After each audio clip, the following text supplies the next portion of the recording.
I'm going to try to compare the Workmaster to this Massey. And that's going to be hard to do because the Workmaster is an economy-based tractor. It is designed for simplicity and value. You get it's on the cheaper end of utility tractors, and going from 75 horsepower to 100 horsepower, it's hard to compare, even though you can get this tractor in the 70 horsepower range and it's still the same frame, same engine, and you can get the same transmission. So you can compare the Workmaster, but then you can't because it's just it's a different price point. It's on a different level. So I'm going to talk about what I like about this Massey and what I don't like, and I'm going to kind of bring up the Workmaster in the process of what I miss about it and what I don't miss about it. So if you're new here, my name is Chris and welcome to my channel. This tractor is a little bit bigger than the Workmaster. The overall weight of the tractor is right here on the back of these. They tell you the weight, 9,920 pounds, but I think that's before they put fluid in it. So this tractor's right around 10,000 pounds. The Workmaster is 6,800 pounds, this is off their website, but I believe that's without the loader. So I want to say the Workmaster is around 8,000 pounds by the time you put fluid in it, the loader, the operator, your bucket. So this tractor is heavier. The height of the two, they're both 100 inches tall. So this is the same height as the Workmaster, believe it or not. The length, now this is from the very back where the 3-point arm is to the very front where the brush guard is. It does not include the loader. The length of this tractor is 160 inches where the Workmaster was 154. And then your wheelbase, the width of the tractor, total width was 83.6 on the Workmaster, and this one's 88. So it's a little bit longer, a little bit wider, and it's a lot heavier. It's definitely a lot more tractor than the Workmaster. And when you're buying the Workmaster, you're buying simplicity and ease of use, honestly. This tractor's got a lot of technology in it, like the auto throttle that's electronically controlled, your PTO, your diff lock, your four-wheel drive, your brake to neutral, speed match, all that's electronic. So if you ever have issues with it, you're probably going to need a service tool of some kind. Now, the manual does tell you how to, if you ever get any trouble codes on this thing, there is a sequence to pull up trouble codes if you ever have one, which I do anticipate, honestly, having issues with the DEF system, the DEF, diesel exhaust fluid system. All manufacturers of tractors do have issues of some kind. When you read about, when you're on forums and chat groups on Facebook, all the manufacturers do have issues with the DEF system at some point. I haven't seen a lot about the Massey, but I do anticipate possibly having an issue. And I'm kind of preparing myself, if that happens, on how I'm going to go about troubleshooting it the best I can without sending it to the dealer. Because honestly, no dealer right now is going to have a loaner tractor if this thing goes down. But when you compare it to the Workmaster does not require DEF. And the Workmaster does not have a DPF filter. This tractor does not have a DPF filter. All it has is the DEF system, and it only uses that DEF fluid as it's needed. So with the Workmaster, you just have the catalytic converter, pretty much is what it is, and you don't have to do regenerations, you don't have to put DEF fluid in it. So the Workmaster is a lot simpler and more reliable as far as the emission systems go. Another thing I don't like about this compared to the Workmaster is the thickness of this glass. This glass does seem a lot thinner than the Workmaster. It may be a 1/16 to an 1/8 inch thick. When the Workmaster, it was thicker glass. I can tell you that for a fact because the door feels heavier than this one. I mean, still feels heavy, but compared to the Workmaster, it just feels like a heavier door and thicker glass.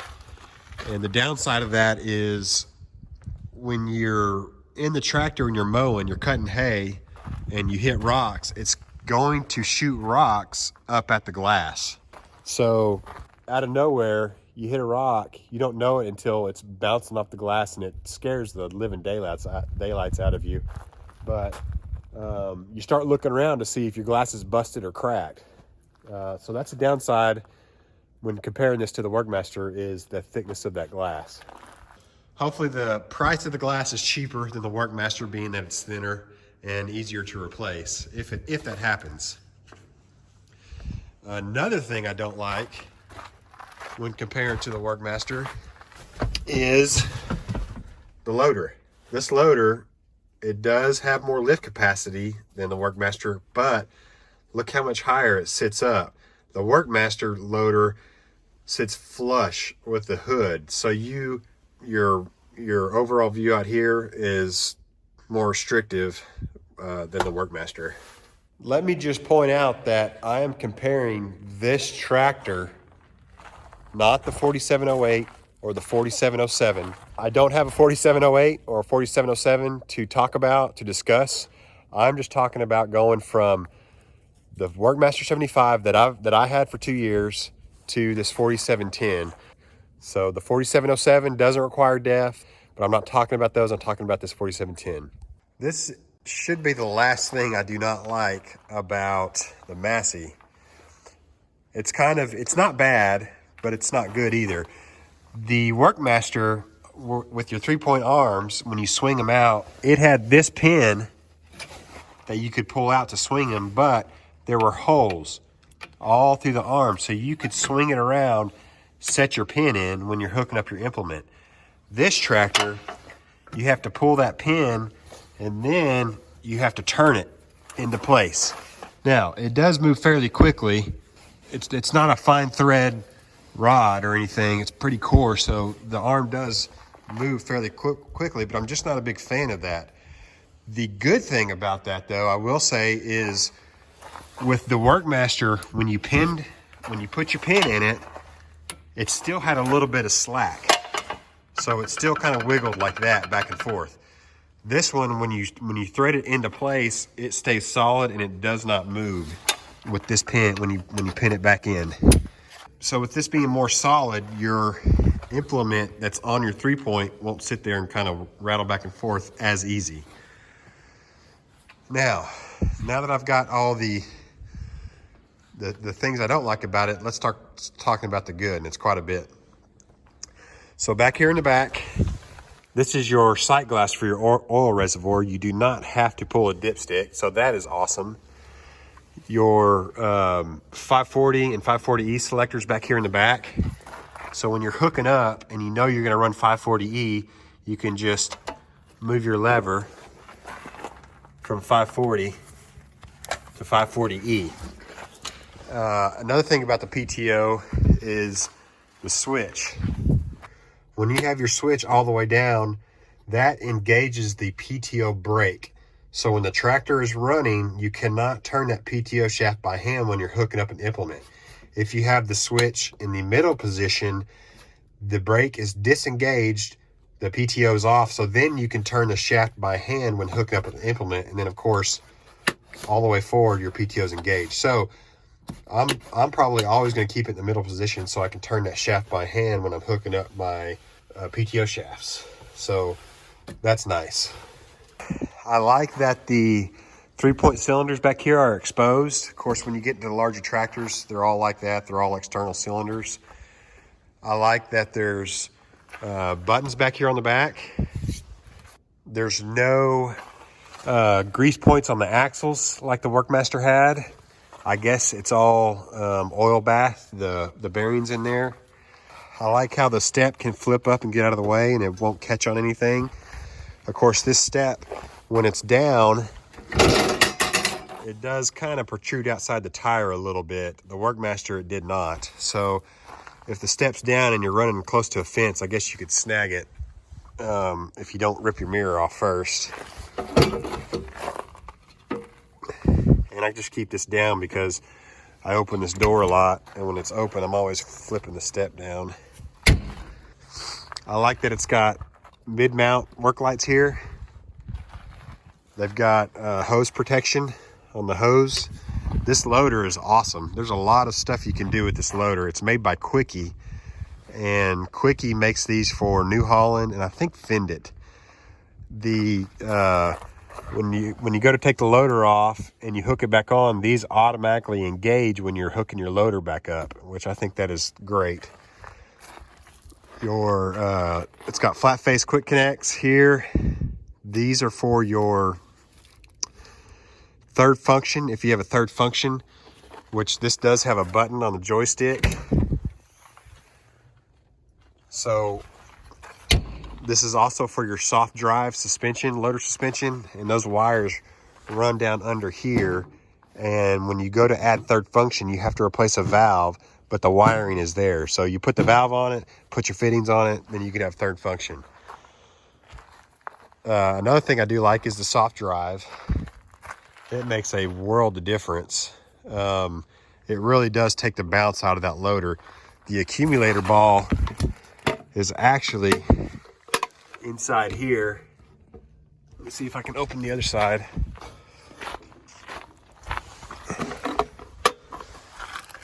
don't know if you can see it, but that is the accumulator right there, and I think that's filled with nitrogen. And the hose comes out into a valve, and it's electronically controlled, so the pressure, the hydraulic pressure, hits that accumulator first before it comes to a complete stop, causing a jarring motion. I like the level gauge here for your bucket level. It's adjustable. You can move it where you want it. I like that the grease caps are covered. I don't know how long those will last. It just seems like when you're opening and closing so much, this is eventually going to break. It's got projector lights on the front, so if you ever want to put LED bulbs in it, it should make a world of difference. It should be pretty easy to do. You can change these lights out to LEDs pretty easy. This is your flow control for your, I think this only controls the third valve here. So if you have to reduce down your hydraulic pressure, you can do it with this valve here. All right, let's get into the tractor and show you what really sold me on it.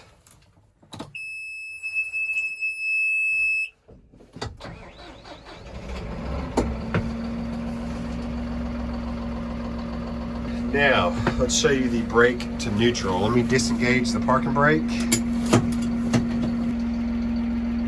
The brake to neutral is on. Let me let off. You can see I'm moving.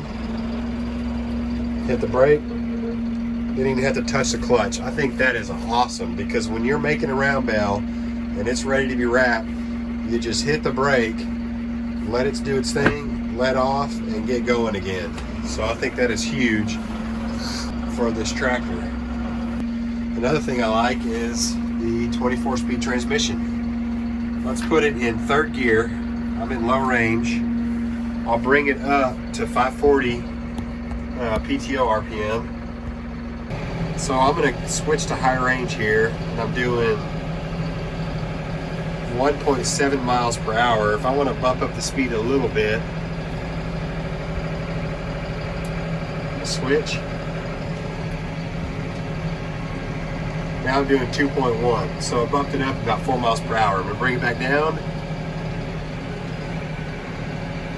1.7. Grab another gear, and I'm going to do it by hitting this button.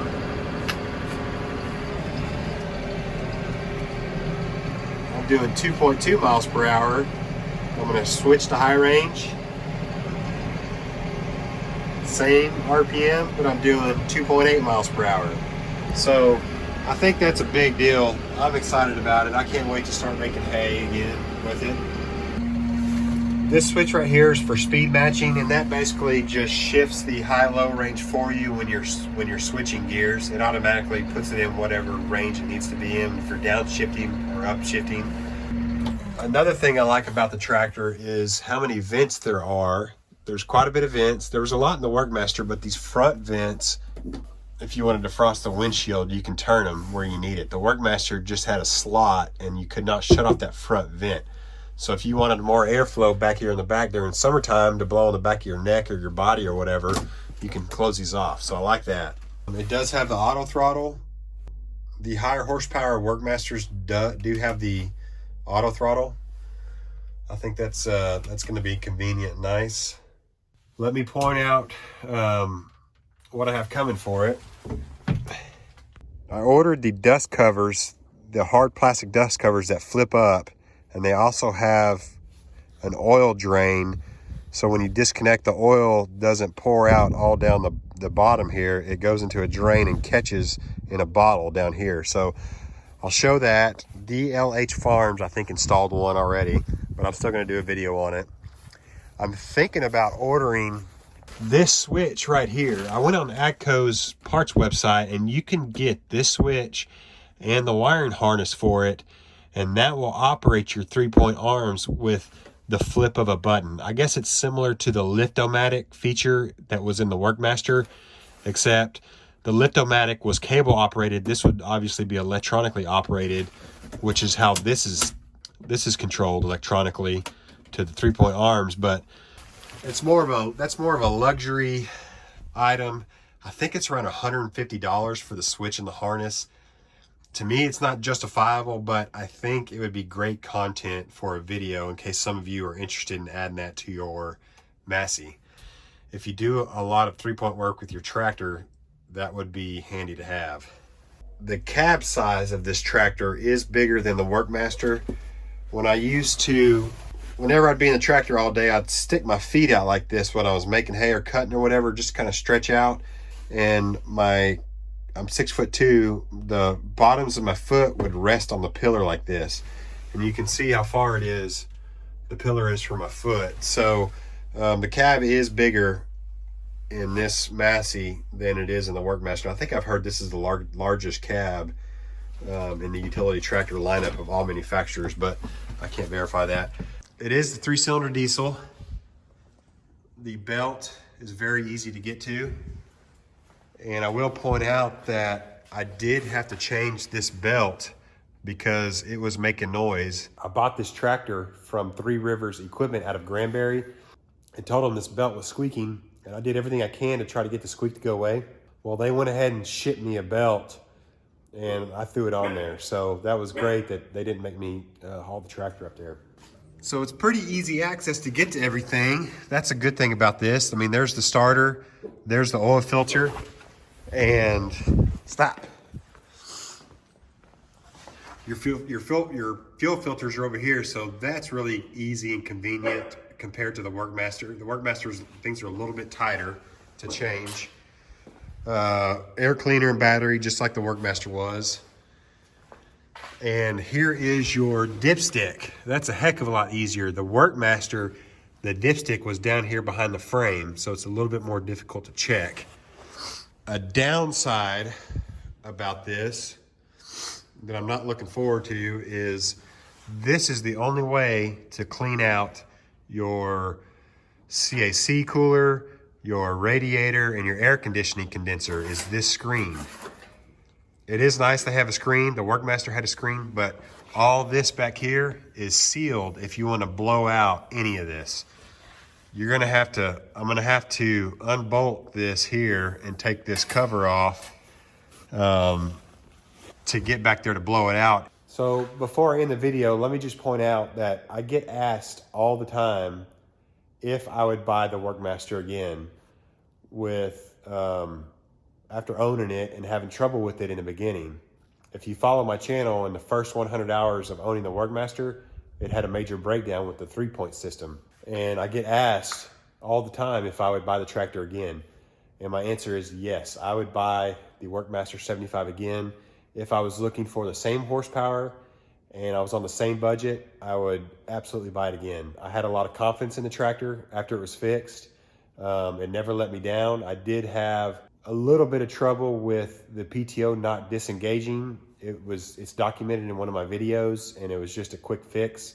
If I could afford to keep the Workmaster and still buy this one, I would have done that. I'm just a one-man band, and my operation isn't big enough to be able to afford 2 tractors. So yes, I would buy the Workmaster again if I was in the same situation, or if I was looking for the same horsepower range. So I'm going to end the video here. Hopefully that helps some of y'all that are looking at this tractor or maybe the Workmaster. Thanks for watching, and I've got more videos coming on this tractor, and we'll see you on the next one.